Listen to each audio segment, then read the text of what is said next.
आपण आणि जयंत पाटील बंद दाराआड काल चर्चा झाली, याची चर्चा ही तुमची बातमी आहे. उद्याच्याला जर मीटिंग AIच्या बद्दलची होती, त्या मीटिंगमध्ये चर्चा आतमध्ये बोर्डाने केली. तिथं कोण कोण होतं? बाळासाहेब थोरात होते, तिथं कोण होतं?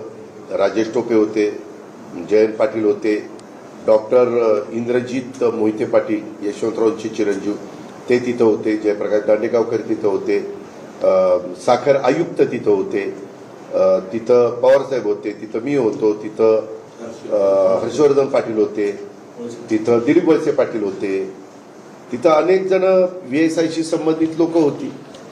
आता उद्याच्याला बाहेरच्या कोण पत्रकार असेल, अजित पवार पत्रकारांना घेऊन बंद दाराआड चर्चा करत होते. काय चर्चा? ही आपण चर्चा, ती चर्चा.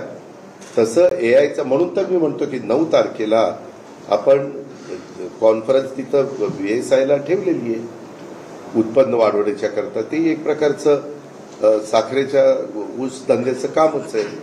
भविष्यात काय वेगळं चित्र दिसेल? कशाबद्दल? दोन्ही पवार कुटुंब एकत्र येण्याचं त्याच्या का आम्ही तर म्हणजे माझ्या मुलाच्या साखरपुड्याला ते सगळे आले होते. घरातले कार्यक्रम असतील तर त्या ठिकाणी आम्ही एक जातो. परिवार वेगवेगळे, विचारधारा वेगवेगळी आहे, परंतु बाकीच्या बाबतीमध्ये कुटुंब म्हणून जिथं कुठं सुखदुःखात आपण एकमेकाच्या बरोबर असतोच. प्रदूषणाबाबत सातत्यानं तुम्ही दुटप्पी भूमिका घेताय असा आरोप त्यांच्याकडून केला. मी सांगितलं ना बाबा, कारण या अगोदर कारखान्याच्या निवडणुकीमध्ये तुम्ही एक केलेलं वक्तव्य त्यांच्याकडून व्हायरल केलं जाते. अरे मान्य ना, मी बोललो ना बाबा की 7,500ची कॅपॅसिटी बघून ते युनिट केलं. त्या रोडला चल, तिथं युनिट तुला बघायला मिळेल.